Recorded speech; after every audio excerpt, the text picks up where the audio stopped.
is going to share the details of the package under mission Atmanirbhar Bharat. First, the Honorable FM and MOS will brief, then we will take some questions from you. Over to Finance Minister.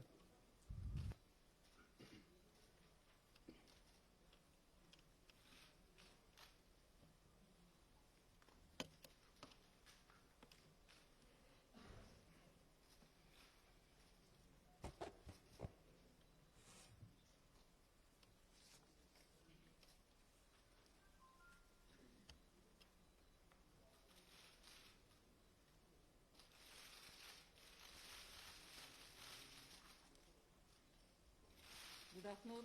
Can you hear me with my mask or should I remove it? Are you okay? It's better now?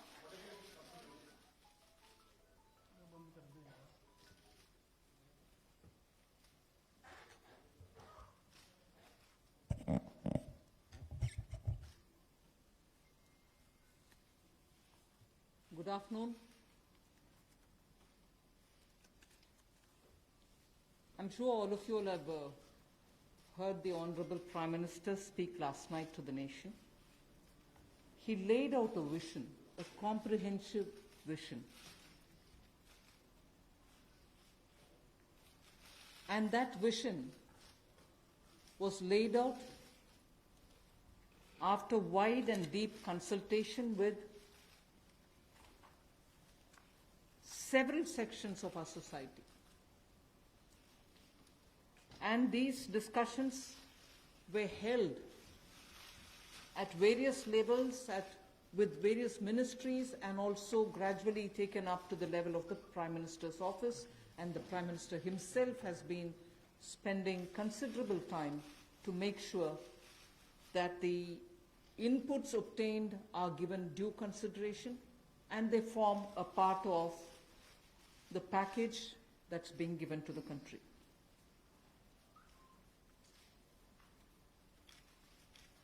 Essentially, this is to spur growth and to build a very self-reliant India.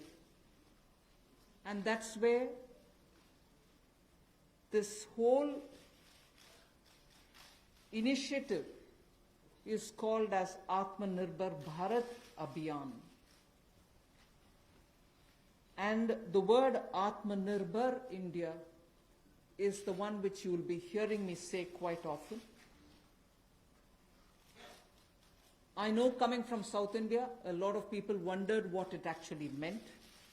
So for their benefit, I'll just say what it means in the 4 languages, subject of course to perfectionist corrections. Suya Sarbu Bharadam in Tamil, Suya Adharita in Telugu, Suyam Asarittan in Malayalam, and Swayam Avalambita in Kannada. Subject to correction, it may not be the perfect translation, but something to take it closer to what it means. So Atmanirbhar Bharat is what we are talking about. And you heard the Prime Minister clearly say that this is going to be resting on 5 important pillars. 5 important pillars: the economy, infrastructure, technology-driven systems, demography, and demand. So if these are the 5 pillars on which we are trying to build Atmanirbhar Bharat, the focus obviously will be what can be defined as the factors of production in today's language.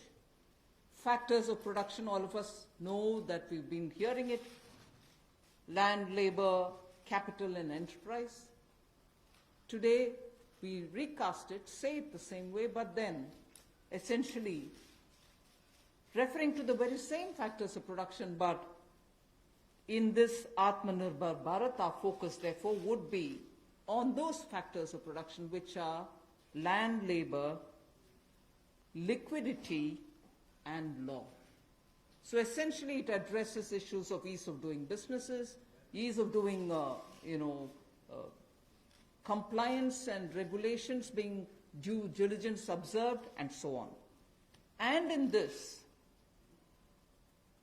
the intention is to build brands. Intention is also to take local brands,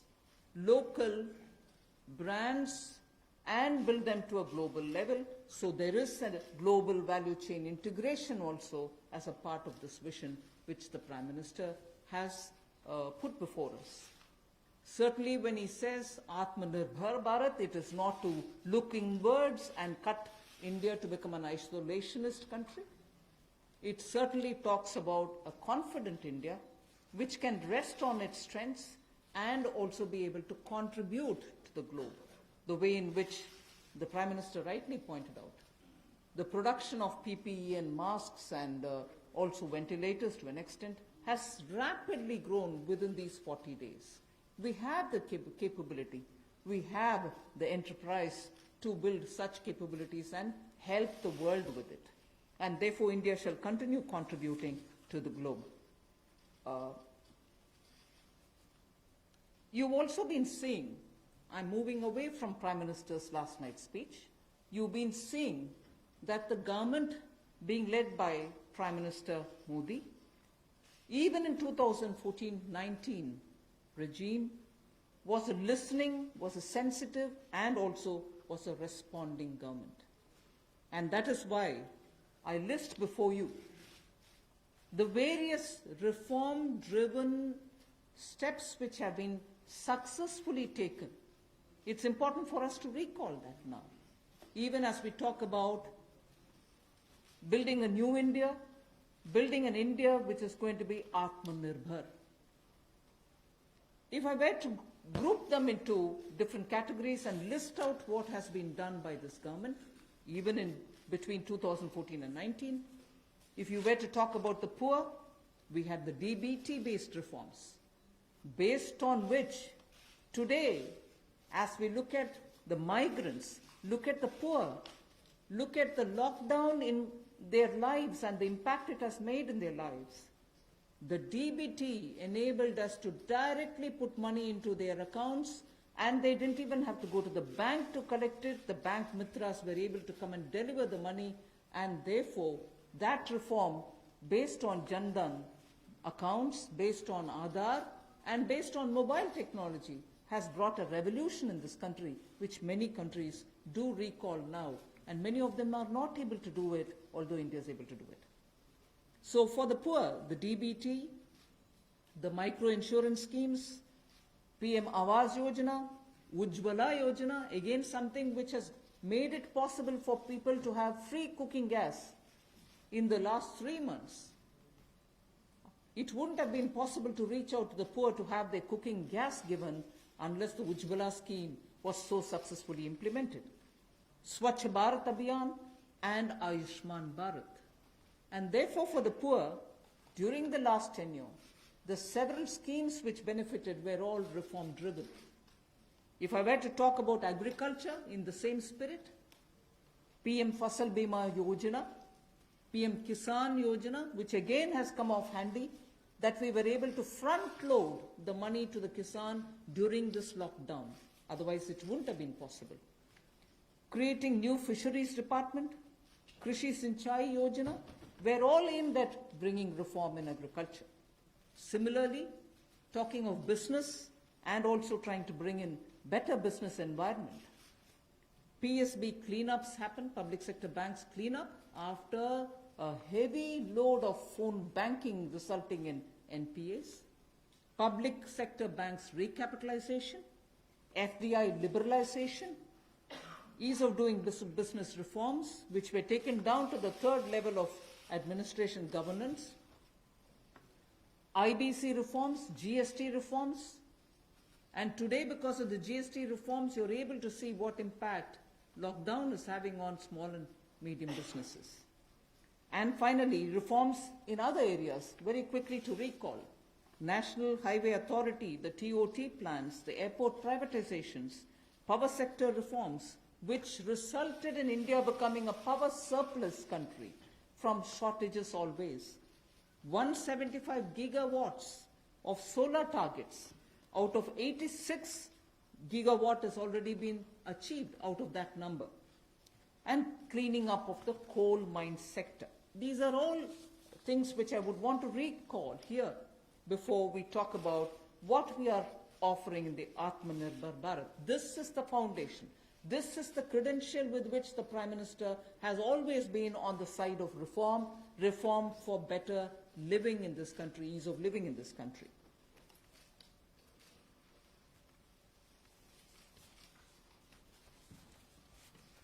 नमस्कार। कोविड-19 में देश और दुनिया के सामने बहुत सारे संकट खड़े किए और इन चुनौतियों के समय में भी भारत के यशस्वी प्रधानमंत्री आदरणीय मोदी जी अवसर देखते हैं और कहीं ना कहीं पिछले कल का उनका जो देश के प्रति संबोधन था उसमें स्पष्ट तौर पर दिखता है कि आत्मनिर्भर भारत बनाने के लिए ये जो संकल्प उन्होंने लिया है, ये जो सोच अपनी देश के सामने रखी है, इसने एक नई ऊर्जा देशवासियों में भर दी है। जहां अपने घरों तक सीमित थे लोग, आज वो आत्मनिर्भर भारत बनाने के इस संकल्प में जुड़ने जा रहा है और संकट में अवसर देख रहा है। और शायद यही कारण है कि दुनिया के मुकाबले अगर भारत का देखा जाए तो इस लड़ाई में बहुत अच्छे कदम रहे। यहां तक कि दुनिया भर के देशों में दवाइयां तक पहुंचाने का भी संकट के समय में अगर किसी ने काम किया तो भारत की दवाइयों की कंपनियों ने किया, जिसमें भारत को बहुत प्रशंसा भी मिली है। यही नहीं, सबसे पहले कोविड-19 को चलते मोदी सरकार ने जो पहला कदम उठाया वो प्रधानमंत्री गरीब कल्याण योजना के रूप में लेकर आए कि देश के गरीब को भूखा ना रहना पड़े, उसको कोई दुख तकलीफ ना हो। और 1,70,000 करोड़ का ये पैकेज माननीय वित्त मंत्री जी ने आप सबके सामने रखा था। और यही नहीं, कंप्लायंस की कोई दिक्कत ना हो कि आपको कानूनी तौर पर वैधानिक रूप से कोई जो नियमों का पालन कर रहा है उसमें आप रह ना जाएं, तो उसकी भी छूट 3 महीने का मोरेटोरियम पीरियड आपको दिया गया। फिर आरबीआई के माध्यम से भी घोषणाएं हुई जिसमें लिक्विडिटी का फायदा आप सबको मिला, देश के करोड़ों लोगों को। तो मेरा मानना यह है कि रिफॉर्म्स की जब माननीय प्रधानमंत्री जी बात करते हैं कि आत्मनिर्भर भारत हमने बनाना है, तो उसके 5 स्तंभ की उन्होंने बात की है, 5 पिलर्स की बात की है, जिसके विस्तार में उल्लेख माननीय वित्त मंत्री जी ने किया है। मैं एक बात इसमें और कहना चाहता हूं कि ये जो हम इकोनॉमी की बात करते हैं, अर्थव्यवस्था की बात करते हैं, पहला स्तंभ आधारभूत ढांचा हमारा ऐसा हो जो आधुनिक हो। और यही नहीं, हमारे सिस्टम जो है वो 21वीं शताब्दी में हमें विश्व गुरु बना सकें, उस लायक हम बनाएं। वाइब्रेंट डेमोग्राफी की हम बात करते हैं, युवा शक्ति को हम राष्ट्र शक्ति और राष्ट्र निर्माण के रूप में लगाएं और उनका लाभ उठाएं। और डिमांड को कैसे बढ़ाना है और डिमांड सप्लाई चेन का समन्वय कैसे बना रहे और अर्थव्यवस्था आगे और कैसे बढ़े, इसके इस्तेमाल को करने की भी जरूरत है। बोल्ड रिफॉर्म्स का पूरा लेखा जोखा माननीय वित्त मंत्री जी ने पिछले 6 वर्षों का दिया है। मैं यही कहूंगा, बड़े निर्णय करने के लिए मोदी जी जाने जाते हैं। चाहे वो गुजरात में आए भूकंप के समय वापस कच्छ को खड़े करने की बात हो, या आज के संकट के समय भारत में पीपीई और मास्क के निर्माण की बात हो। और कहीं ना कहीं यही सोच भारत को आत्मनिर्भर भारत बनाने जा रही है। और इस आत्मनिर्भर भारत जो मूवमेंट है, इसमें हम आप सबको जोड़ने आए हैं। 20 लाख करोड़ का ऐतिहासिक पैकेज माननीय मोदी जी ने पिछले कल घोषणा की है और प्रधानमंत्री जी ने हमें निर्देश दिया है कि प्रतिदिन अलग अलग सेक्टर्स को लेकर आप सबके बीच में आकर इसके विस्तार में हम लोग जानकारी दें। तो माननीय वित्त मंत्री जी आपको अगली जानकारी देंगे कि आज किस सेक्टर को लेकर हम आप सबके बीच में आए हैं, लेकिन बोल्ड रिफॉर्म्स 6 वर्ष भी होती रही, अब भी होगी, जब तक भारत आत्मनिर्भर नहीं हो जाता। उस दिशा में लगातार काम चलता रहेगा। So I broadly explained about the reform steps which were taken during the previous 14 to 19 tenure of this government. And after the 2019 elections, the July budget was presented. Post that, immediately, in this very hall, we met several times, over several fortnights, when we had to respond to the call of the hour, the need which was felt by the SMEs and many others. And all this only to underline the fact that you're speaking with a sensitive, a responsive, and a government which believes in consultation. So then after that, the budget of February 2020 was presented, but soon after came Corona. And after the parliament session was concluded, within hours of the announcement of the lockdown, the PM Garib Kalyan package was announced, about which Amos has briefly referred. The numbers are something which are worth recalling here because we are going to have to build on that.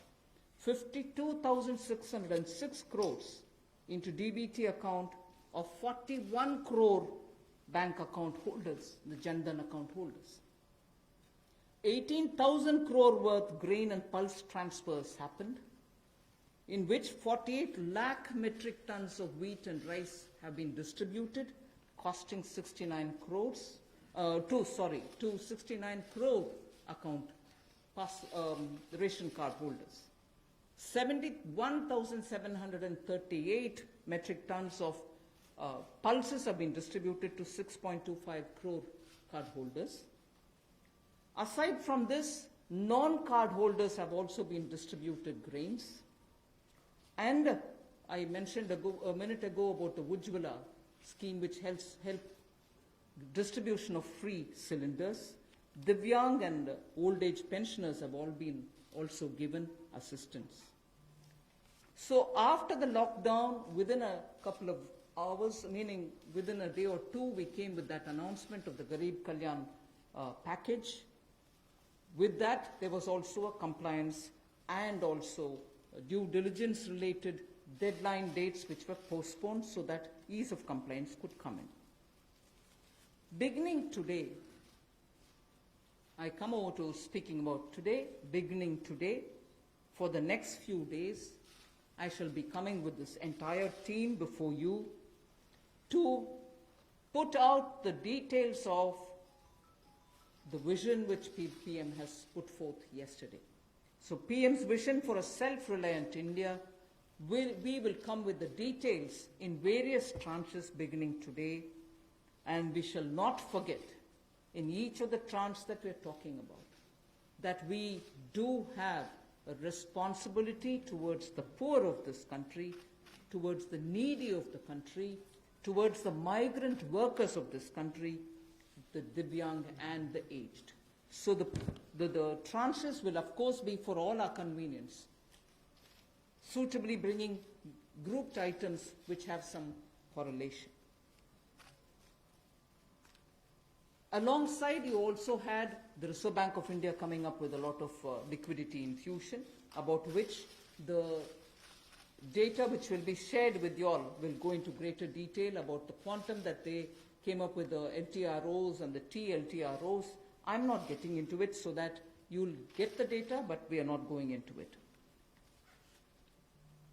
We also ensured, the Revenue Secretary is here, we also ensured that 18,000 crores of refunds through a special drive were given for all the income tax taxpayers. Drawback were also given the payments. So the intention being liquidity should be in the hands of the people. For all those who have up to 5 lakhs of refund dues, we cleared it. 14 lakh taxpayers have benefited because of that. So with that said, today the tranche has about 15 different measures, 6 of which pertain to the micro, small and medium enterprises. कुटीर लघु उद्योग के लिए 6 ऐसे कदम हम उठाएंगे. 2 relate to the employees provident fund. 2 relate to the NBFCs, housing finance corporations, and the MFIs, microfinance institutions. 1 relates to discoms, 1 relates to contractors, 1 relates to real estate, and 3 are tax measures that we've taken. So I'll get into the detail of today's tranche of announcements. I said there are 6 major steps for the MSMEs. The first one, there is a collateral-free automatic loan for MSMEs which is being provided.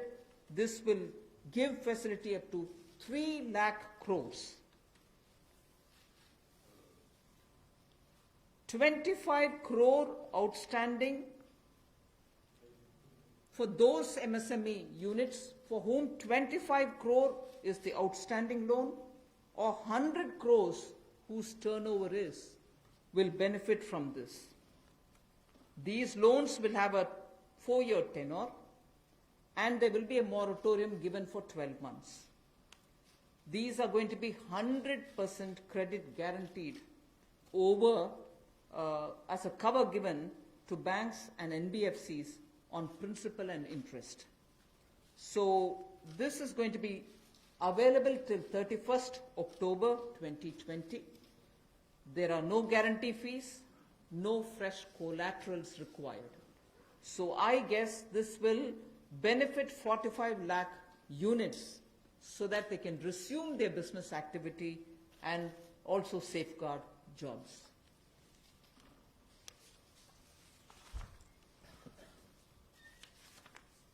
प्रधानमंत्री गरीब कल्याण योजना में जहां सबसे पहले Covid health workers के लिए 50 लाख रुपए की इंश्योरेंस पॉलिसी का प्रावधान किया गया था, वहीं पर 80 करोड़ गरीबों को 5-5 किलो गेहूं या चावल देने का प्रावधान किया गया और पूरे देश भर में पीडीएस के अलावा अतिरिक्त ये 5-5 किलो उनको दिया गया, पिछले महीने भी और इस महीने भी. इसके अलावा ये प्रति व्यक्ति 5-5 किलो था और प्रति परिवार दाल देने का भी काम किया गया 1 किलो.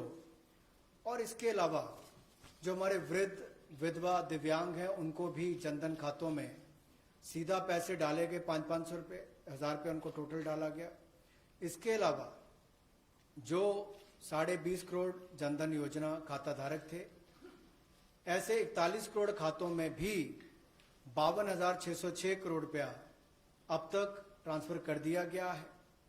8 करोड़ उज्ज्वला योजना के जो उपभोक्ता हैं उनको मुफ्त में 3 महीने 1-1 सिलेंडर देने की बात हुई थी. जब तक उनको सिलेंडर की आवश्यकता है उसकी प्रक्रिया भी शुरू हो गई और दे भी दिए गए. यहां तक कि जो पीएम किसान के लिए भी 2,000 रुपया ऐसे करोड़ों किसानों के खातों में उसको ट्रांसफर कर दिया गया. तो जितनी घोषणाएं उस पीएम गरीब कल्याण योजना के अंतर्गत की गई थी उन पर सारे कदम भारत सरकार द्वारा उठाए गए और करोड़ों भारतीयों को इसका लाभ माननीय प्रधानमंत्री नरेंद्र मोदी जी के माध्यम से मिला है. जहां तक व्यापारी वर्ग की बात है, आम आदमी की बात है, कंप्लायंस का बर्डन उसके ऊपर ना आए, घर से बाहर नहीं जाते थे, तो उसके सामने जो संकट था कि वो कैसे समय सीमा रहते अपनी कंप्लायंस पूरी कर सके, उसमें भी उसको छूट दी गई और उसको भी 3 महीने आगे बढ़ाया गया, जिससे उसको लाभ मिला है. आरबीआई ने भी जो महत्वपूर्ण घोषणाएं की उससे लाखों करोड़ रुपए की लिक्विडिटी मार्केट में आई है, जिससे पूरे देश को लाभ मिला है.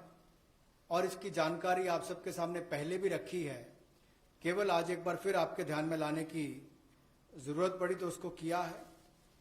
एक जो मीडिया के माध्यम से हमारी जानकारी हमें मिली और जो वीडियो कॉन्फ्रेंस और बाकी सब वार्तालाप बाकी लोगों से हुआ, मध्यम सूक्ष्म लघु उद्योग, कुटीर उद्योग, घरेलू उद्योग जो है, इन सब के सामने बहुत बड़ी मुसीबत थी कि पैसों की भारी कमी थी।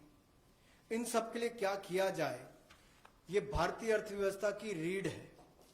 ये जो हमारा सूक्ष्म लघु मध्यम उद्योग है, कुटीर उद्योग है, गृह उद्योग है, इन सब का एक बहुत महत्व है। 12 करोड़ से ज्यादा लोगों को ये रोजगार देते हैं।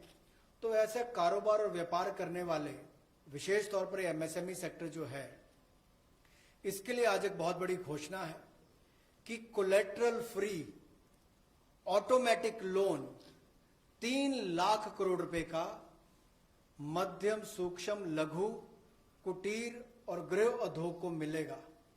इसमें किसी को अपनी ओर से कोई गारंटी, कोई कोलेटरल देने की आवश्यकता नहीं है और इसका समय सीमा भी 4 वर्ष की होगी और पहले 12 महीने यानी कि पहला 1 वर्ष उनको प्रिंसिपल रीपेमेंट नहीं करना पड़ेगा, इनके मूलधन का चुकाना नहीं पड़ेगा, मूलधन को नहीं चुकाना पड़ेगा और 12 महीने की इस पे छूट रहेगी और 4 वर्ष के लिए उनको ऋण दिया जाएगा। तो 3 लाख करोड़ रुपए का ये ऋण, ये हमने बगैर किसी गारंटी, बगैर किसी कोलेटरल के भारत के मध्यम सूक्ष्म लघु उद्योग, कुटीर और गृह उद्योग के लिए मोदी सरकार ने करके दिया है।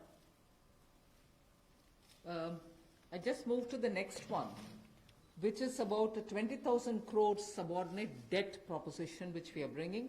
If the earlier one, which was just now explained by the MOS, was for standard MSMEs who, because of lockdown, couldn't move forward because they didn't have money, they didn't have cash coming in.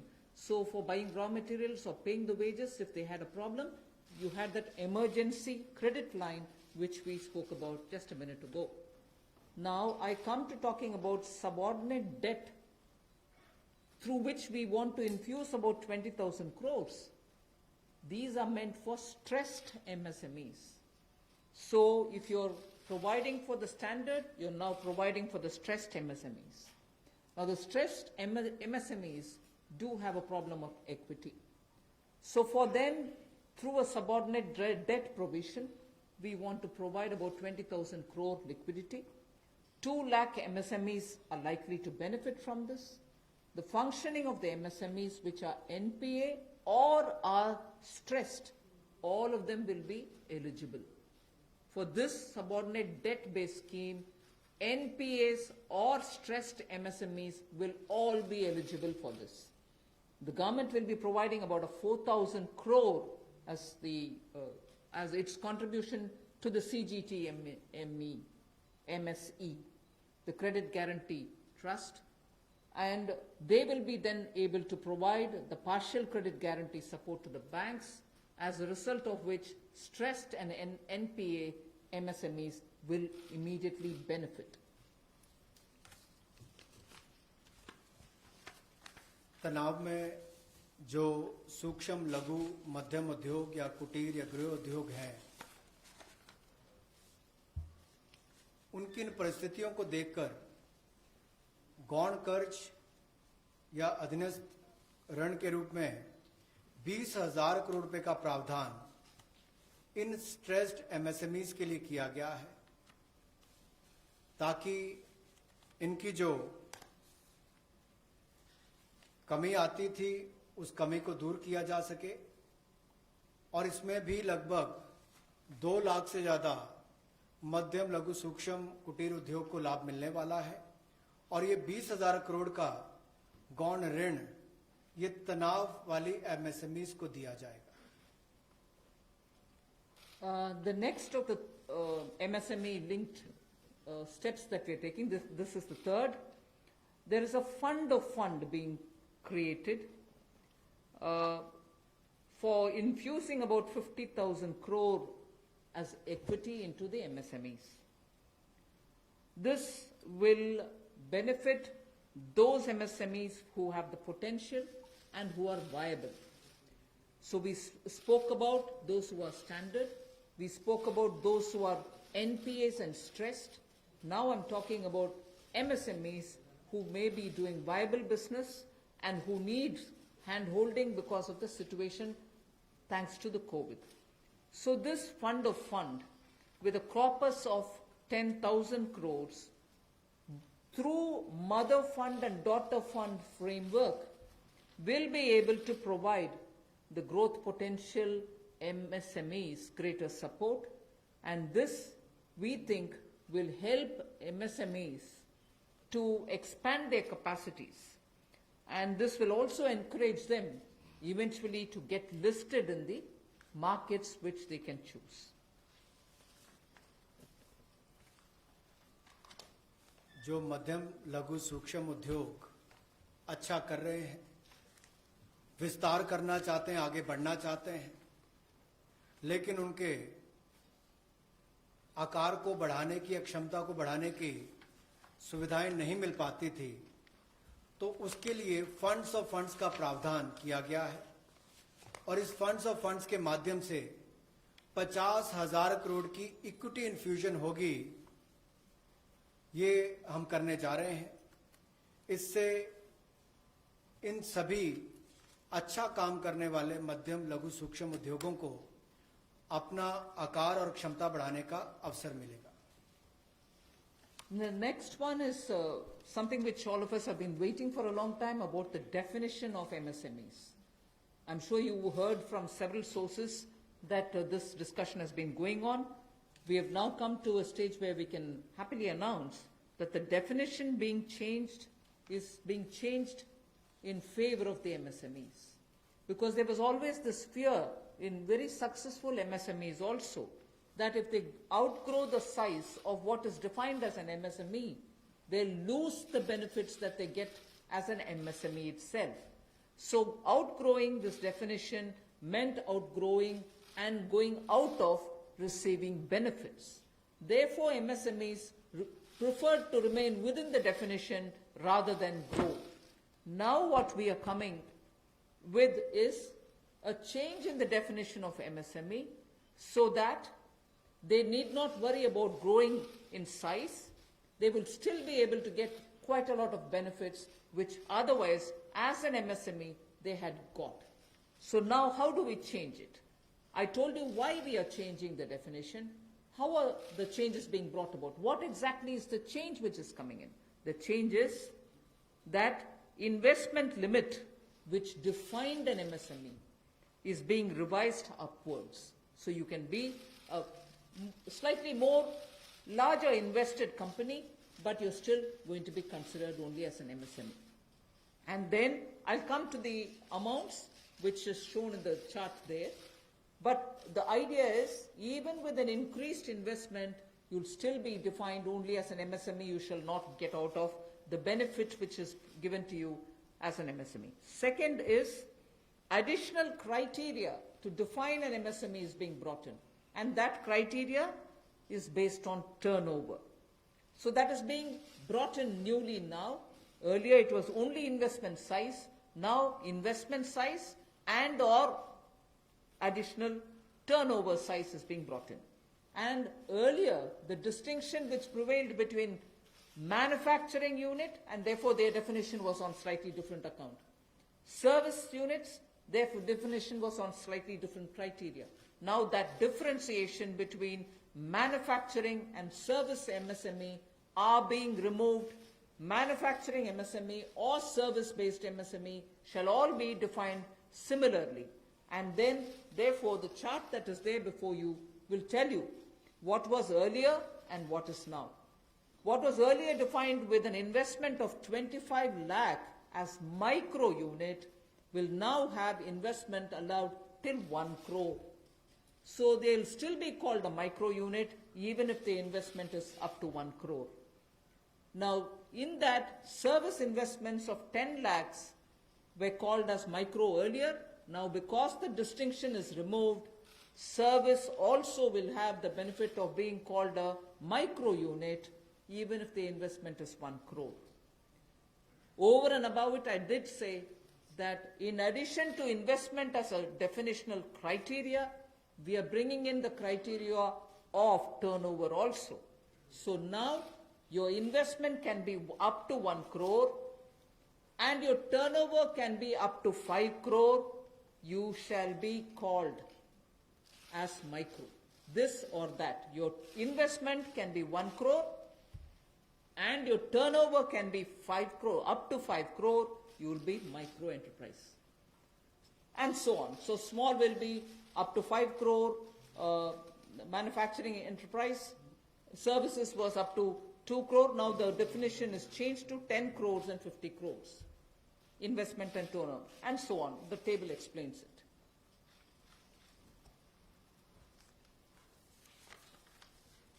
सूक्ष्म लघु मध्यम उद्योग में इसकी परिभाषा में कम दहलीज होने के कारण ये लगातार संकट रहता था कि अगर हम इससे बाहर जाएंगे तो हमें जो हमारे बेनिफिट्स मिलते हैं, लाभ मिलते हैं, उससे हाथ धोना पड़ेगा। और यही कारण था कि हमारे कुटीर सूक्ष्म लघु उद्योग कभी बड़ा बनने का सपना नहीं देखते थे, और सपना देखते भी थे तो ये जो सीमा इसके लिए रखी गई थी, कम दहलीज थी, इसके कारण ये बड़े नहीं हो पाते थे। और कहीं ना कहीं जो आज कंपटीशन है उसमें फिर ये बहुत पीछे रह जाते थे। वर्षों लंबित मांग है, वर्षों से मैं सुनता आ रहा हूं, चौथी बार एमपी बन गया, कब से शुरू हो रही, आज तक वही मांग है। मैं धन्यवादी हूं प्रधानमंत्री मोदी जी ने इस पर ये कदम उठाने के लिए कहा है। और जो पहले क्राइटेरिया था कि मैन्युफैक्चरिंग यूनिट जो है वो 25 लाख से कम इन्वेस्टमेंट की होगी तो माइक्रो में आएगा, और सर्विस एंटरप्राइज जो थी वो 10 लाख तक की अगर उसने इन्वेस्टमेंट की होगी तो माइक्रो में आएगा। अब इसमें एक बदलाव किया गया है कि निवेश की लिमिट को तो बढ़ाया गया है, साथ में कारोबार को भी जोड़ा गया कि आपने व्यवसाय या कारोबार कितना उस वर्ष में किया है। तो इसको इन्वेस्टमेंट को बढ़ाकर माइक्रो के लिए 25 लाख से बढ़ाकर 1 करोड़ तक की जो इन्वेस्टमेंट करेगा वो माइक्रो यूनिट कहलाएगा। और ये मैन्युफैक्चरिंग और सर्विसेज दोनों के लिए एक ही क्राइटेरिया रहेगा, तो सर्विस सेक्टर को भी माइक्रो में आने का लाभ मिला है। तो 1 करोड़ से कम निवेश करने वाले को माइक्रो इंडस्ट्री में जो 5 करोड़ तक का व्यापार कारोबार करेगा उसको माइक्रो कहा जाएगा। स्मॉल वाले के लिए 10 करोड़ तक का निवेश और 50 करोड़ तक का कारोबार करने का प्रावधान, और मीडियम जो है उसमें 20 करोड़ तक का निवेश और 100 करोड़ तक की टर्नओवर। तो आप कल्पना कीजिए कि कल तक जो शायद मीडियम वाले के लिए आता था वो आज आपके स्मॉल वाले के लिए भी उससे बेहतर ऑप्शंस आकर खड़ी हो गई। तो इससे हमारे कुटीर सूक्ष्म लघु मध्यम उद्योग को बहुत बल मिलने वाला है।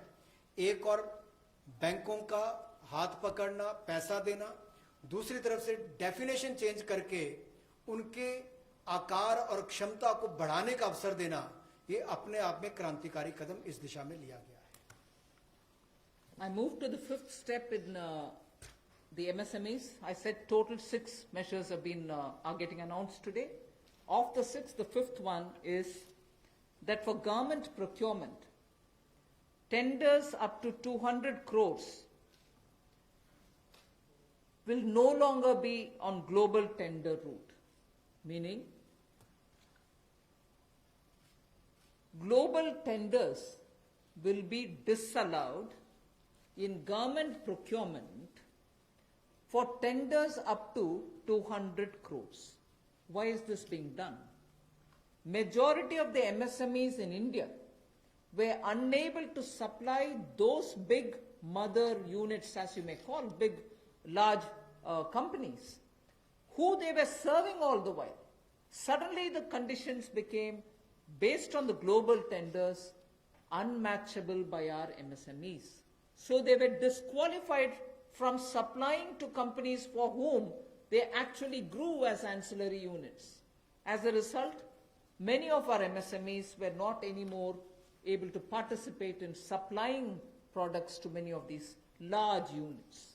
So by bringing this condition now, we are saying for global tenders worth 200 crores or less, particularly for government procurement, they need not be global tenders at all.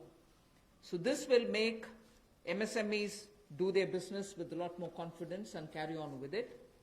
Self-reliant India will also then be able to serve Make in India, because small units can now be participant in government purchases.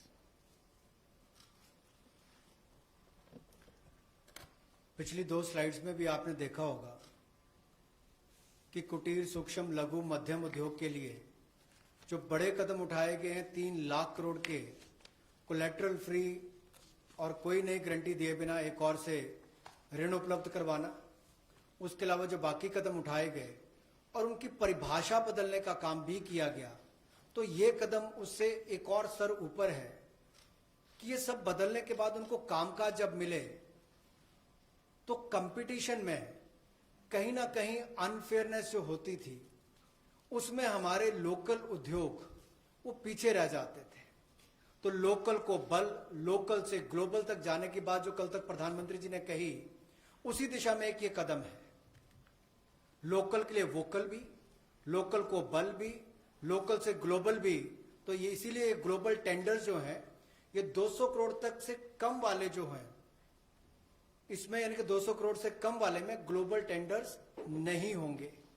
इसमें हमारे सूक्ष्म लघु मध्यम उद्योग को लाभ मिलेगा और कहीं ना कहीं आत्मनिर्भर भारत की जो हम बात करते हैं उस दिशा में कदम ये भी उठाया गया है। The 6th step towards MSMEs is post-COVID, trade fairs, exhibitions are going to be very difficult. So we shall ensure that e-market linkage is provided across the board for all these MSMEs so that they're able to find their market easily in the absence of being able to participate in trade fairs which cannot be held in this environment. Also, very importantly, Government of India and also CPSEs, where there are receivables by MSMEs, we now announce that within the next 45 days, all their receivables will be cleared. The CPSEs and Government of India will honor every MSME receivable within the next 45 days. इसी तरह से एक बार फिर कुटीर सूक्ष्म लघु मध्यम उद्योग के लिए ये जो चुनौतियां कोविड-19 के समय शुरू हुई कि घरों तक सीमित होना पड़ा और आप कहीं जाकर सामान बेचने में दुविधा आती थी, तो ई मार्केट लिंकेज करने की बात की, क्योंकि ई कॉमर्स का आजकल जमाना भी आया है, वो भी होगा। और इसके अलावा व्यापार मेलों में कैसे वो इन्वॉल्व हो सके, उनका शामिल होना हो, प्रदर्शनियों में उनकी पार्टिसिपेशन हो सके, इसके लिए कदम उठाए जाएंगे। और जो हमारे सार्वजनिक केंद्र उपक्रम है उसमें जो अगर उनके कोई पेंडिंग पेमेंट्स है, सरकारी है या पीएसयूज में है, उनको भी अगले 45 दिनों में बल देकर वापस उनकी पेमेंट हो, ऐसा प्रयास किया जाएगा ताकि जल्द से जल्द उनकी पेमेंट हो, ताकि उनको राहत मिल सके। I now move to talking about EPF. You were aware during the Pradhan Mantri Garib Kalyan package, some measures were extended for the EPF. In that, we had said units which have 100 workers, 90% of whom are earning less than 15,000 rupees, will be able to draw from their EPF from the funds because they needed money in their hands.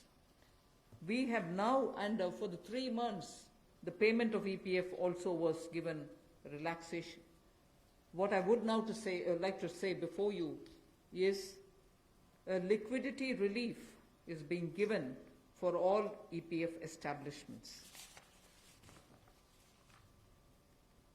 In this, 12% which is paid by the employer and 12% by the employee contribution. We extend the support which Government of India gave for another 3 months. We had given it for March, April, and May up to May 2020. The payments were made into their eligible accounts by Government of India for March, April, and May. Nearly 3.6 lakh establishments benefited from this. liquidity relief of 2,500 crores to 72.22 lakh employees is now being proposed to be provided by extending this contribution for the next 3 months also. June, July and August 2020, the EPF contribution will be paid by Government of India, and this shall provide 2,500 crore liquidity support. So what was given earlier for March, April and May is now being extended for another 3 months, which will be June, July and August, and therefore we shall be infusing 2,500 crore liquidity and 72.22 lakh employees will benefit from it. 1,70,000 crore के प्रधानमंत्री गरीब कल्याण package में एक सुविधा दी गई थी कि EPF जो है, प्रोविडेंट फंड जो है, वो 12% जो कर्मचारी उसका भी और जो नौकरी देने वाला उसका भी 12% भारत सरकार देगी। और ये पहले 3 महीनों के लिए हमने किया था, जिसकी भुगतान कर भी दिया गया पहले 2 महीनों के लिए, और इसको अगले 3 महीने और बढ़ा दिया जाएगा। इसका प्रावधान भी जून, जुलाई और अगस्त के लिए कर दिया गया है। 3,67,000 ऐसी संस्थाओं के 72,22,000 ऐसे कर्मचारियों को इसका लाभ मिलेगा, जब कर्मचारी का 12% हिस्सा भी और नियोक्ता जो नौकरी देने वाला है उसका 12% हिस्सा भी भारत सरकार देगी, और ये कुल मिलाकर 2,500 करोड़ के लगभग का लाभ इनको मिलेगा। The next on EPF again, in order to provide more take-home salary for the employees and also to give relief to employers in the payment of PF for those which have not been covered under the earlier description, which is if you have 100 employees, 90% of whom are drawing less than 15,000, we announced a scheme earlier, which I'm extending for another 3 months. That's what was announced a minute ago. The second one in EPF now is the statutory PF contribution for those who are not covered in the earlier one is being reduced from 12% to 10%. So for the next 3 months, employers need to pay only 10% and not 12% so that they will have some more money in their hands. However, for the central public sector enterprises and for state PSUs, we will continue to pay 12%. So this reduction is not for the government. However, government employees, government employer still pays 12%. But employees in these public sector undertakings will be given the advantage of paying only 10%. So a liquidity relief of 6,750 crores for both the employee and employer will be available for the next 3 months.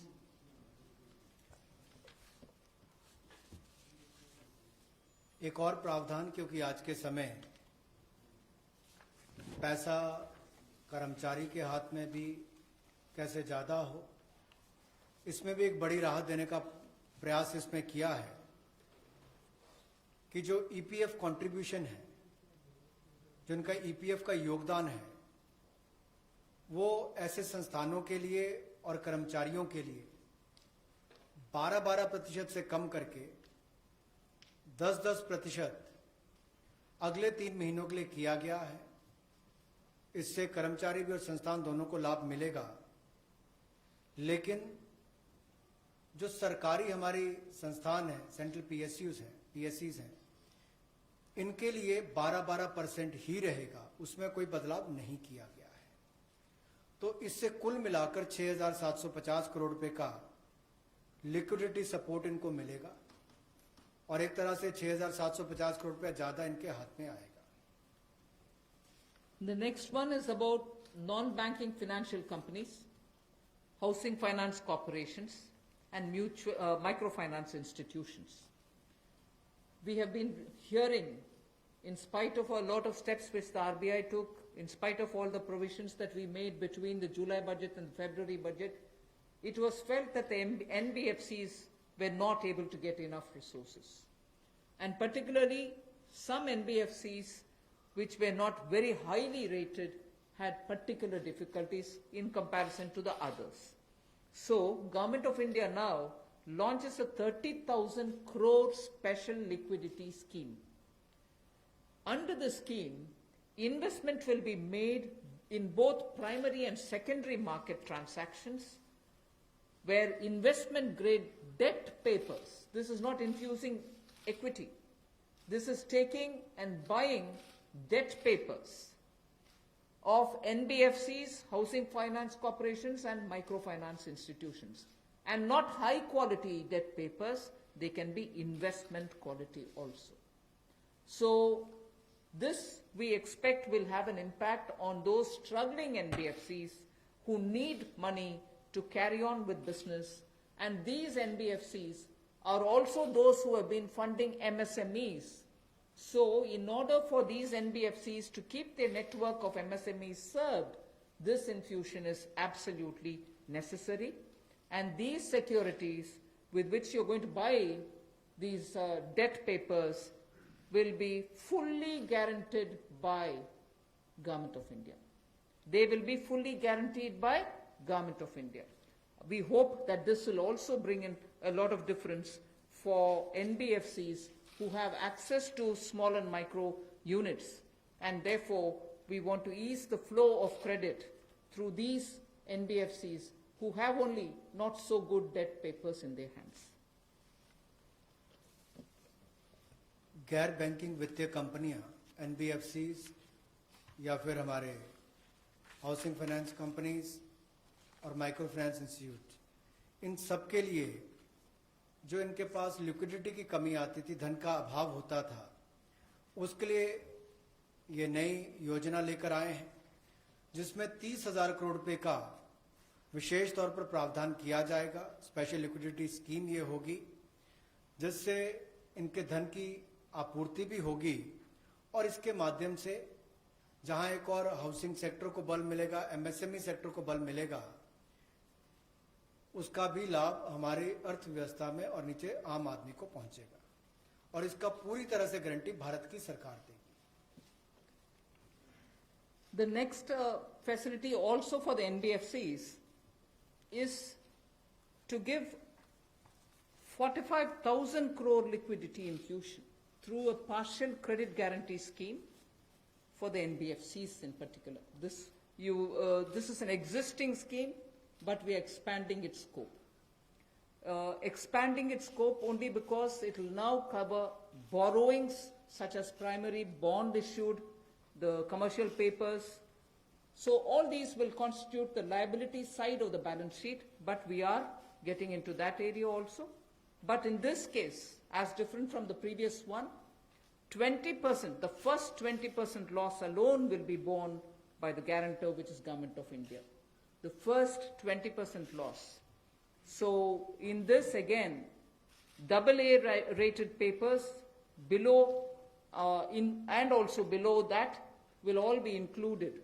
Even unrated papers will be eligible for investment. This we think will help many of the microfinance institutions, and with this, if money goes into their hands, even based on unrated papers, we guess they will have liquidity to reach out to the MSMEs who may be in the far-flung areas. जहां पहली 30,000 करोड़ की liquidity guarantee scheme लेकर आए थे, NBFCs के लिए, एचएफसीज और MFIs के लिए, वहीं पर अब आंशिक ऋण गारंटी योजना ये लगभग 45,000 करोड़ रुपए की एनबीएफसीज का इसमें प्रावधान किया गया है। इसमें भारत सरकार गारंटर होगी, जो 20% का नुकसान इसके द्वारा वहन किया जाएगा।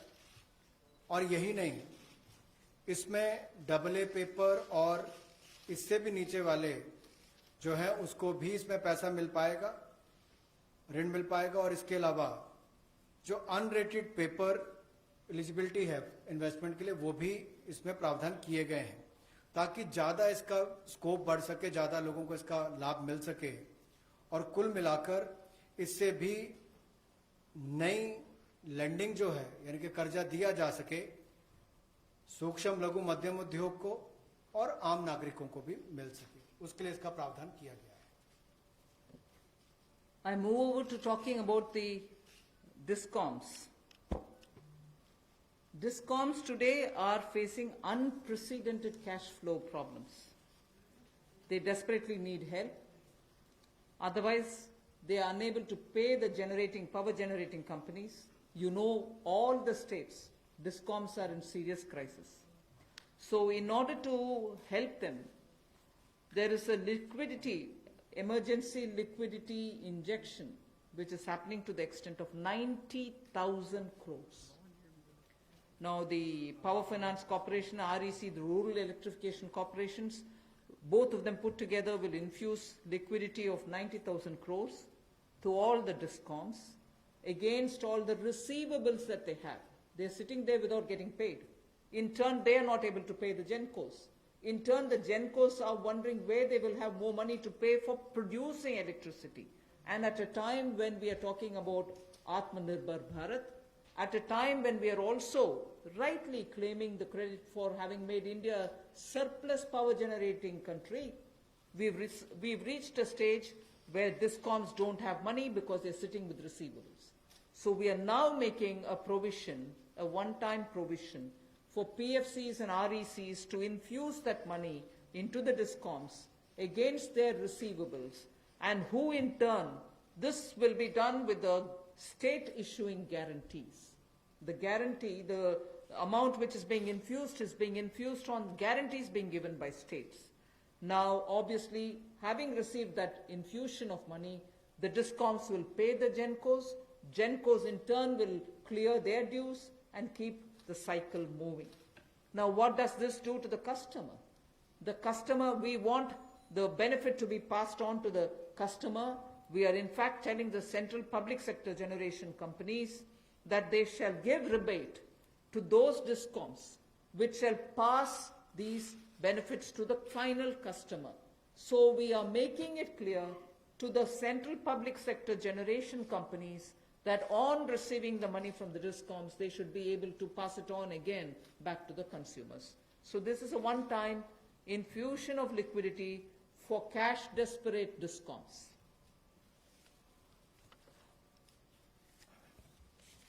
बिजली वितरण कंपनियों की आय में जो भारी कमी आई है और लेनदारी जो इनके कई राज्यों से बढ़ी है, उसके कारण भी ये अभूतपूर्व नकदी प्रवाह की स्थिति इनको देखनी पड़ रही है। इन परिस्थितियों में आम उपभोक्ता को भी नुकसान ना हो, बिजली उत्पादन करने वाले भी और बिजली वितरण करने वाले भी इस अभूतपूर्व समस्या में कहीं उलझकर ना रह जाएं, इसके लिए 90,000 करोड़ रुपए का प्रावधान डिस्कॉम्स के लिए किया गया है, बिजली वितरण कंपनियों के लिए किया गया है।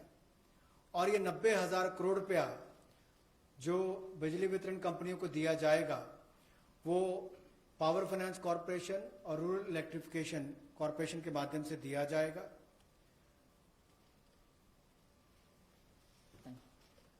I move over to the next, which deals with contractors.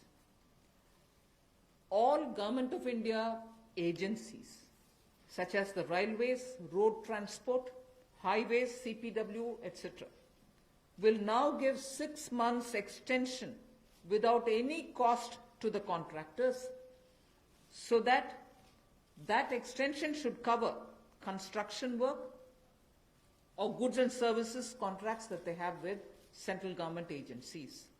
They can take additional 6 months to comply with the contract conditions.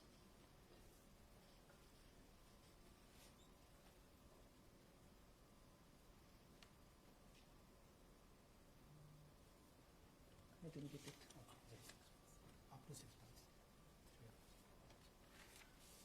So the extension is up to 6 months, is what I'm being told. Okay. Covers construction. This shall cover construction work or cover even goods and services contracts.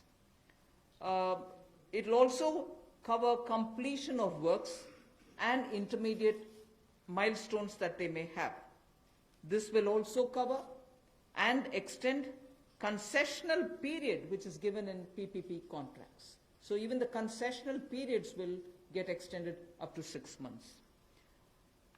And in order to facilitate greater liquidity which they can obtain, government agencies will partially release bank guarantees to the extent of the partially completed contracts. So if a particular contract is completed to some extent and not fully, to that some extent, the partial bank guarantee will also be released so that their cash flow will improve. जहां एक और पहले 200 करोड़ तक के tenders global नहीं होंगे, एक वो राहत दी गई। अब उसके बाद जो अभी काम हमारे कॉन्ट्रैक्टर्स कर रहे हैं देश भर में, चाहे वो रेलवेज का हो, सड़कों का हो, हाईवेज का हो, सेंट्रल पब्लिक वर्क्स का हो, अलग अलग डिपार्टमेंट्स के हों, क्योंकि कोविड के कारण ये समस्या खड़ी हुई, तब उनको 3 महीने से ज्यादा 6 महीने तक की राहत इसमें दी जा सकती है एक्सटेंशन के रूप में, ताकि उनको कोई खामियाजा ना भुगतना पड़े। और जो ऑब्लिगेशंस थी उनकी, उसके कारण दिक्कत आ सकती थी, इसलिए प्रावधान किया गया है ताकि मुकदमेबाजी या बाकी सब ना हो और मानसिक रूप से भी ठीक रहे और अच्छा काम करके समय पर पूरा कर सकें। तो 6 महीने तक की इनको राहत दी गई। और यही नहीं, जो पीपीपी कॉन्ट्रैक्ट है उसमें भी जो कंसेशन पीरियड है उसमें भी ये राहत 6 महीने तक की दी जा सकती है, पर मैक्सिमम जो है 6 महीने तक हो सकता है। केस टू केस मैटर करेगा। और जो सिक्योरिटी दी जाती थी पार्शियल, उसको रिलीज किया जा सकता है आंशिक रूप से। मान लीजिए मैं कोई ठेका लिया है, 70% किसी ने काम किया और उसके एवज में उसकी आंशिक रूप से वो बैंक गारंटी को वापस किया जा सकता है, ताकि उसके पास और लिक्विडिटी और काम करने के लिए आ सके। एक बहुत बड़ी राहत इस तरह से कॉन्ट्रैक्टर्स को भी देश भर में देने का एक प्रावधान किया है। 80% किया होगा तो उसके अनुसार, 60% किया होगा तो उसके अनुसार, लेकिन कुल मिलाकर उसके पास पैसा ज्यादा आए ताकि वो काम काज में उसको कहीं दिक्कत ना आए। I've come to the last two of today's announcements. One relate to the real estate, which is what I'm doing now. The next has direct taxation related reliefs, which has 3 different aspects. So the last two, one is on the real estate and the next is on the taxation. In the real estate matter, the Urban Development Ministry shall issue advisory to the states and the union territories so that the regulatory authorities are given clear picture that they can treat the COVID-19 period as an event where you can invoke the force measure. In other words, they can treat it as an act of God, and to that extent be flexible about the execution of the contract signed. This will also mean that with the necessary changes, they will have to issue fresh project registration certificates. They can extend the registration and the completion dates. Suo motu, they can do it by 6 months for all registered projects, expiring on or before 25th March 2020. So using the force majeure clause, they can suo motu extend the registration and completion date by 6 months if the project was registered on or after 25th March 2020. So there need not be individual applications separately for it. They can suo motu do it. They can also issue fresh project registration certificates automatically with revised timelines. So this way, people who had entered into a contract and got fixed because of the coronavirus will not suffer. These measures, we think, will de-stress developers and real estate industry which is already in difficulty, will benefit with the new timelines. कोविड-19 का प्रभाव हमारे real estate projects पर भी पड़ा होगा और इसके लिए ही ministry of housing and urban development ये राज्य की सरकारों को और यूटीज को एडवाइस भी करेगी कि उनकी जो रेगुलेटरी अथॉरिटीज हैं वो एक प्रावधान करें कि जो रजिस्ट्रेशन और कंप्लीशन डेट है उसको सुओ मोटो 6 महीने तक आगे बढ़ा दिया जाए और इसकी जो 25 मार्च तक जो एक्सपायरी डेट थी यानी कि उसको 6 महीने तक आगे बढ़ा दिया जाए और इसमें कोई इंडिविजुअल एप्लीकेशंस मंगवाने की आवश्यकता नहीं है। जो 25 मार्च तक थी उसको वैसे ही 6 महीने तक का आगे विस्तार कर दिया जाए, उसको आगे अवधि को आगे बढ़ा दिया जाए। रेगुलेटरी अथॉरिटीज को भी यही अनुरोध किया गया है और इसमें ministry of housing and urban affairs के माध्यम से जाएगा कि 3 महीने तक पीरियड उसको भी आगे बढ़ा दिया जाए और जो फ्रेश प्रोजेक्ट रजिस्ट्रेशन सर्टिफिकेट्स हैं वो भी रिवाइज टाइमलाइंस के साथ दे दिए जाए। तो इसी तरह से रेरा के अंतर्गत जो टाइमलाइंस है उसको आगे बढ़ाने की जो बात कही गई है इसमें विस्तार में कही गई। I move over to talking about the tax-related proposals, which is my last. You're fairly familiar with the TDS and the TCS tax deductions which happen. We have now from, let us say, tomorrow till 31st March 2021, reduced the TDS rates and the TCS rates by 25% of the existing rate. So if the existing rate is 100, it will be reduced by 25%.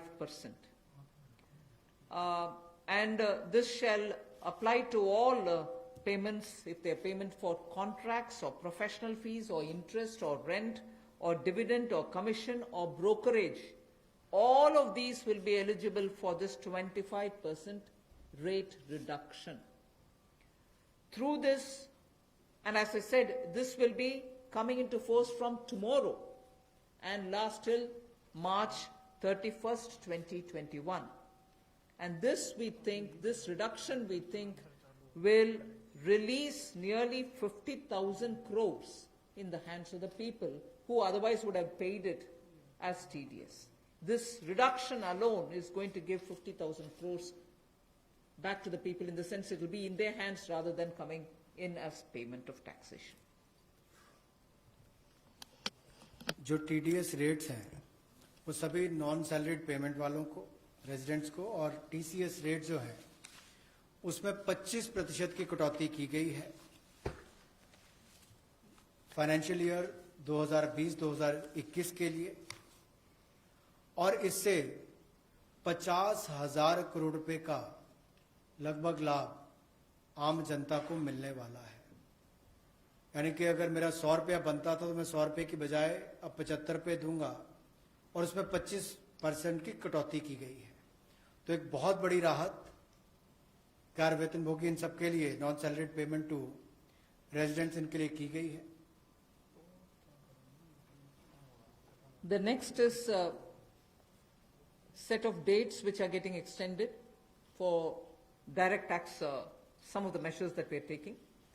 All pending refunds to charitable trusts and non-corporate businesses and professions, including that of proprietorship, partnership, LLP and cooperatives, shall be issued immediately. I did mention at the beginning that we have already refunded quite a lot of refunds which were either 5 lakhs or lesser to individuals who waited for their refund for a long time, and through that nearly 14 lakh people had benefited. Now we are saying that the pending refunds of all charitable trusts, non-corporate businesses, professions, proprietorships, partnerships, LLPs and cooperatives, many of whom can be very small, Many of these are in cooperative sectors, many are MSMEs, many are small partnerships. All their refunds will be given immediately, which will mean that they will get their due money, that's their money, they will get it back in their hands without any delay. Then the due date of all income tax returns for the year 2019-2020 are now being extended from 31st July 2020 and 31st October 2020 to 30th November 2020, and tax audits from 30 September 2020 is being changed to 31st October 2020. So that is a measure which will help people not to worry about how they are going to do their compliance, will they be able to file their returns or not. So that is a step which we take. And the last one, which also is a taxation related measure, is the date of assessments getting barred, because assessment time gets barred with a certain date. We are conscious of it, we have taken cognizance of it, so we are saying date of assessments getting barred as on 30th September 2020 is now being extended to 31st December 2020. So 3 months extension is being given so that date of assessment doesn't get barred as of September 2020, it can wait till December 2020. And also, those getting barred on 31st March 2021, we are saying this in advance, those getting barred as of 31st March 2021 are being extended to 30th September 2021. They're a clear, again 6 months extension for those March. We are telling that in advance. 31st March 2021, which we are getting debarred, will now be moving over to 30th September 2021. And the last point that I would want to share with you all for this evening is, you know, we've launched this Vivad Se Vishwas scheme for making payment, and there was a component that you had to pay 10% extra if it is beyond a certain date. Now, without any additional amount which is to be paid, in total, the whole Vivad Se Vishwas scheme is getting extended up to 31st December 2020. And for this extension, no extra payment is being asked. So the entire Vivad Se Vishwas moves over to 31st December 2020. 5 lakh तक के refund 14 lakh से ज़्यादा लोगों को अब तक वापस कर दिए गए थे। उसके अलावा जो उससे ऊपर वाले उसकी भी प्रक्रिया शुरू, और बहुत सारे लोगों को वो भी वापस कर दिए गए हैं जो रिकॉर्ड समय के अंदर किए गए। अब इसके अलावा जो पेंडिंग रिफंड्स हैं, चाहे वो चैरिटेबल संस्थाओं के हों, ट्रस्ट के हों, या नॉन कॉरपोरेट बिजनेस या प्रोफेशंस के हों, यानी कि प्रोप्राइटरशिप, पार्टनरशिप, एलएलपी, कोऑपरेटिव्स, इनको भी जल्द ही इनके रिफंड्स इशू कर दिए जाएंगे ताकि पैसे की कमी कहीं पर ना आए। इनकम टैक्स की रिटर्न के लिए जो ड्यू डेट थी वित्तीय वर्ष 2019-20 के लिए, उसको 31 जुलाई 2020 और 31 अक्टूबर 2020 से बढ़ाकर 30 नवंबर 2020 कर दिया जाएगा, और टैक्स ऑडिट को भी 30 सितंबर 2020 से बढ़ाकर 31 अक्टूबर 2020 कर दिया जाएगा। जहां तक डेट ऑफ असेसमेंट की बात है, ये भी वर्जित हो रही थी 30 सितंबर 2020 को, इसको भी एक्सटेंड कर दिया जाएगा 31 दिसंबर 2020 तक, और जो वर्जित हो रही थी 31 मार्च 2021 को, इसको 30 सितंबर 2021 तक बढ़ा दिया जाएगा। मैं एक बार फिर कह देता हूं, जो डेट ऑफ असेसमेंट्स जो बार हो रही थी 30 सितंबर 2020 को, उसको 31 दिसंबर 2020 तक बढ़ा दिया गया है, और जो बार हो रही थी 31 मार्च 2021 को, उसको 30 सितंबर 2021 तक बढ़ा दिया गया है। विवाद से विश्वास स्कीम बजट के समय भी हम लाए थे, लेकिन इन अभूतपूर्व परिस्थितियों के चलते इसको भी जिनको पेमेंट करनी है कोई अतिरिक्त पेमेंट ना किए बिना, एडिशनल अमाउंट दिए बिना इसको 31 दिसंबर 2020 तक एक्सटेंड कर दिया गया है, ताकि आप 2020 31 दिसंबर तक पेमेंट कर सकते हैं। उसमें आपको कोई अतिरिक्त पेमेंट नहीं करनी पड़ेगी। मैं धन्यवाद करना चाहूँगा फाइनेंस मिनिस्टर का, एमओएस फाइनेंस का, for detailed briefing to all of us on these particular subjects. Madam, with your permission, 2 questions we are going to take online and 4 questions we can take from the hall here. So first I take the question online. How does the government plan to finance rupees 20 lakh crore stimulus? Maybe this is a question I should answer after I finish all my announcements on the various tranches. But government has also given a slightly altered schedule, the borrowing schedule. So that is one of the ways, that is, I repeat, that is one of the ways in which we are also expecting to finance. But the other details about how exactly are we going to get financing this will be probably more appropriately answered after we finish announcing all the tranches.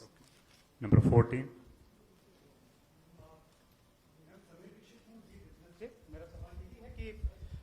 Borings को लेकर के पहला सवाल था, इस पे थोड़ा सा अगर आप और बताना चाहें कि इतने बड़े पैकेज के लिए सरकार फिलहाल बोरिंग को लेकर के क्या योजना है, आने वाले वक्त में किस तरीके का और प्रावधान करने की योजना है, और दूसरा ये कि जो बैंक गारंटी, जो लगातार बैंक पिछले 2-3 महीने में ये बात को लेकर के चिंतित थे कि कुछ सेक्टर्स पर लोन देने के लिए वो ज्यादा पॉजिटिव नजर नहीं आ रहे थे और बैंक गारंटी, सरकार से गारंटी को लेकर के वो लगातार अपील कर रहे थे।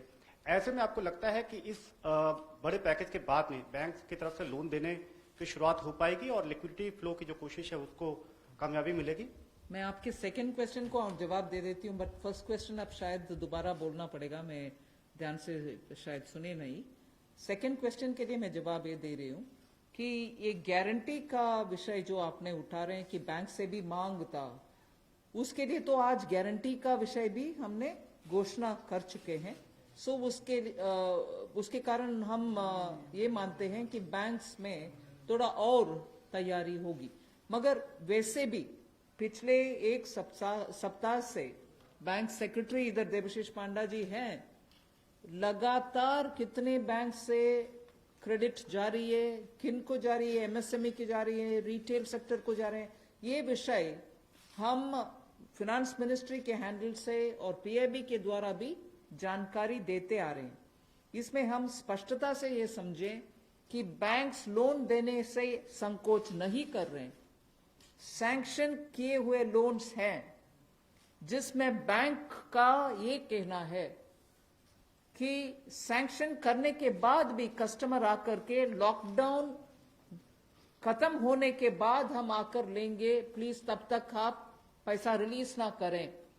ऐसे रिक्वेस्ट कस्टमर रख रहे हैं बैंक के सामने। मैं ये नहीं कह रही हूं सभी कस्टमर्स ऐसे बोल रहे हैं, मगर ज्यादातर कस्टमर्स ये बोलने की वजह से सैंक्शनड लोन का विवरण हम दे रहे हैं हर 2 दिन के एक बार, फिर भी वो अमाउंट रिलीज क्यों नहीं होता। और ये भी प्रश्न उठते हैं कि क्यों बैंक्स रिवर्स रिपो में रिजर्व बैंक में लगातार पैसा डाल करके आ रहे। कारण यही है कि सैंक्शन करने के बाद भी क्लाइंट्स उनके अपने चॉइस पर कह रहे हैं कि लॉकडाउन निकालने के बाद, हटने के बाद हम पैसा रिलीज करवाएंगे आपसे। सो ये भी है विषय, हम इसका पूरे हर पहलू अंडरस्टैंड करने का आवश्यकता है। Your first question? That's all right. That's covered. Number 12.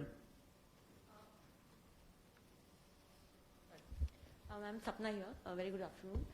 Ma'am, 2 questions. A lot of queries are coming from various quarters that after the announcement of the additional borrowing by the government last Friday of 4.2 lakh crore approx, how much is of that's going to be taken care in terms of meeting the revenue gap, ma'am? And the stimulus which you've just mentioned. And ma'am, in today's announcements, would you be able to give us any indication as to what would be the cash outgo by the government?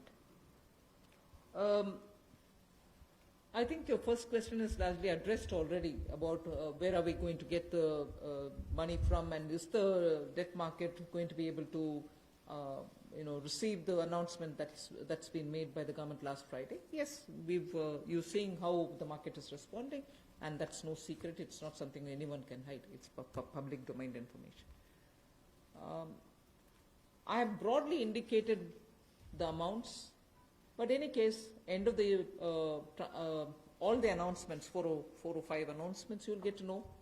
And in any case, the Honorable Prime Minister has clearly said what is the total size of the stimulus package. Ma'am, related question online hai.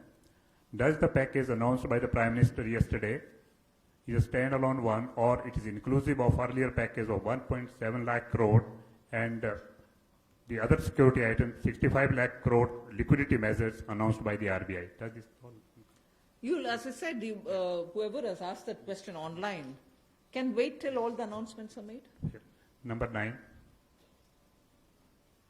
Ma'am Monika ji business ma'am MSME sector में पहले से ही बहुत ज़्यादा liquidity crunch था और UK Sinha committee ने ये सारी रिकमेंडेशंस पहले से ही दे दी थी, तो इतना समय क्यों लग गया? क्या हम लॉकडाउन का इंतजार कर रहे थे? और दूसरा ये कि अप्रैल के जीएसटी नंबर्स अभी तक नहीं आए हैं, तो एमएसएमई सेक्टर से काफ़ी कंप्लेंट्स आ रही हैं और वो काफ़ी रिक्वेस्ट कर रहे हैं कि एक जीएसटी एमनेस्टी स्कीम उनके लिए आ जाए, तो क्या हम उसकी आशा कर सकते हैं? एमएसएमई के लिए अभी इतनी सारी घोषणा, पता नहीं मुझे क्यों आप उसको लॉकडाउन के लिए हम कौन इंतजार करते हैं जी लॉकडाउन के लिए? आप क्षमा कीजिए, मुझे कैसे उसका जवाब देना है पता नहीं चल रही है। मगर एमएसएमई के लिए हम धीरे धीरे जुलाई बजट में भी घोषणा किए, उसके बाद पार्शियल गारंटी का अनाउंसमेंट भी हुआ, फरवरी के बजट में भी एमएसएमई के लिए बहुत सारे कदम हमने उठाए, और अभी कॉम्प्रिहेंसिवली स्ट्रेस्ड हो, एनपीए हो, सस्टेनेबल और वायबल यूनिट्स हो, उन सब के लिए अलग अलग हिस्से पर एमएसएमई के लिए स्टेप्स उठा रहे हैं। और जीएसटी रेवेन्यू के ऊपर रेवेन्यू सेक्रेटरी को मैं बोलूंगी कि प्लीज। नंबर 13। आपने जो सवाल पूछा कि जीएसटी का जो अप्रैल महीने का फिगर अभी तक डिक्लेयर नहीं किया है, आपको मालूम है कि जीएसटी के जो रिटर्न्स फाइलिंग के डेट्स है वो सब एक्सटेंड हो गए हैं। एक बार जब अगर एक्सटेंड कर दिया जाए कि हमने बहुत सारे रिटर्न्स कहा है कि जून तक भरना है, या जो 5 करोड़ से ज़्यादा के जो लोग हैं उनको भी हमने टाइम दिया है, तो एक्सटेंशन देने के बाद अब जो ये जो फिगर्स है इसके बारे में स्पष्ट स्थिति जो है सो हमें 30 जून तक ही मिल पाएगा हमें। तो इसीलिए हम लोगों ने उस फिगर को अभी तो जो लोग पैसे दे पा रहे हैं वो दे पा रहे हैं, बाकी लोग 30 जून तक उनको अवधि दी गई है, उसके बाद ही हमें स्पष्ट स्थिति मालूम पड़ेगा कि कितना पैसा आया, किन लोगों ने रिटर्न फाइल किया है। जहाँ तक कि आपने एमएसएमई की बात की, जीएसटी रिफंड इस एक महीने में, अप्रैल महीने में टोटल इस फाइनेंशियल ईयर में अब तक करीब 11,000 करोड़ लोगों को जीएसटी का रिफंड दे दिया गया है। 11,000 करोड़ एक महीने में, और उसकी संख्या भी मैं बताऊं अगर तो करीब 27,000 लोगों को आईजीएसटी का रिफंड मिला है, और जो बाकी जो जीएसटी का जो रिफंड है करीब 1,39,000 लोगों को जीएसटी का रिफंड मिला है। Madam Sunil Prabhu, NDTV. Just 2-3 points. One, of course, was on the fiscal deficit. Where do you keep the target now? Because this is something that nobody visualized it. Prabhu, just may I intervene? Please focus your question on today's briefing part, because as Madam told, It's part of that, sir. 4, 5 series briefing will be here, so please focus for the today's briefing. That is one part of it, madam. The fiscal deficit and, the states asking for FRBM and, certain measures which you have been part of the deliberations in that aspect. The second is that when you say the EPF and this package that is being given to MSMEs, especially, there is unemployment that is taking place. How are you going to safeguard that, through various measures vis-a-vis this, and what exactly is the outlay that we are envisaging in terms of from the finance minister? You've actually sort of spread like a bird's eye view of what's going to come. So I might want you to wait for the next announcements. 33. That's why I said it's spreading. 33. Ma'am मैं शैलेश हूँ NI से। Ma'am MSME को लेकर आपने तमाम announcement करे हैं, उसमें दो तीन तो क्लैरिफिकेशन चाहूँगा। एक तो जो एमएसएमई की डेफिनेशन आपने चेंज करी है, उससे कितनी कंपनीज को बेनिफिट होगा, और जो 200 करोड़ से ऊपर के जो टेंडर हैं, जो फॉर ग्लोबल टेंडर्स आते थे, कितने लोग जो हैं उससे, कितने ग्लोबल टेंडर्स उससे बाहर हो जाएंगे। और मैम एक सवाल मेरा ये है कि जो आज आपने अनाउंसमेंट करा है और जो इंफ्रास्ट्रक्चर का 1 लाख करोड़ का जो आप लोगों ने टारगेट करा है, उसमें से कितना इसमें अनाउंस हुआ है या अलग है कुछ? मैं ये प्रश्न जो आपने उठाया ग्लोबल टेंडर के विषय में, कोई बाहर नहीं होंगे लोग, इसमें पार्टिसिपेट करने के लिए हम कदम उठा रहे हैं ना। अगर ग्लोबल टेंडर का आवश्यकता नहीं है, जिसके वजह से स्मॉल एंड मीडियम इंडस्ट्रीज उसमें भाग लेना मुश्किल समझ रहे हैं, हम उस रिक्वायरमेंट को ही हटा दिया कि ग्लोबल टेंडर कॉल फॉर ना करें, जिससे 200 करोड़ से कम वाले गवर्नमेंट प्रोक्योरमेंट में एमएसएमई भाग लें। एक्सक्लूशन नहीं है, इंक्लूशन होगा। Last question 104. वो आंकड़ा मैं बाद में दूंगी। अभी the intention of that definitional change is to have more companies remain as micro, small and medium enterprises. Growing के वजह से वो इस definition से बाहर ना हो जाएं, इसके लिए कितने यूनिट बेनिफिट होंगे, if anybody of the secretaries have that information they can give, नहीं तो हम आपको कैलकुलेट करके देंगे कितने यूनिट इससे दोबारा एमएसएमई के डेफिनेशन के अंदर आएंगे। मैं आमिर हूं न्यूज नेशन से। एक ब्रॉड पिक्चर को लेकर के एक सवाल है कि जो लॉकडाउन की स्थिति हुई उसके बाद से अब तक भारतीय अर्थव्यवस्था को कितना नुकसान पहुंच चुका है, और दूसरा ये कि जो ये आपका स्टिमुलस पैकेज है 20 लाख करोड़ का, लॉकडाउन की स्थिति आगे भी बढ़ती है अगर, और ये स्थिति ऐसे ही बनी रहती है, तो इससे इसको कितना अर्थव्यवस्था को फायदा पहुंचेगा और कितना अब तक नुकसान अर्थव्यवस्था को हो चुका है? आप दोनों प्रश्न इतना स्पेकुलेटिव प्रश्न पूछ रहे हैं मेरे से, जवाब देना मैं आसान नहीं समझ रही हूँ। अगर lockdown continue, how can I answer? One second, lockdown के वजह से क्या नुकसान हुआ, आंकड़ा करने के लिए अभी समय नहीं है। हम रिस्पॉन्ड कर रहे हैं जिससे न्यू इकोनॉमी उभर कर आना है और सभी स्ट्रेंथ के साथ उनके बिजनेस रिवाइव करना है, उस रास्ते पे हम चल रहे हैं। इसीलिए I can't answer even your first question, I am sorry.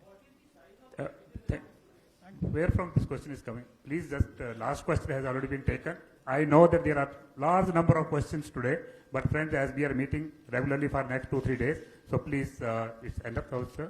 I thank madam and thank the MOS. Thank you very much.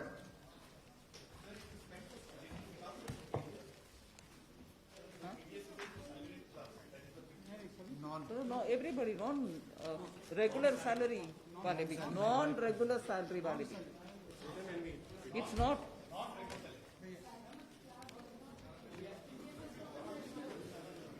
TDS is for professionals, TCS is for others, no?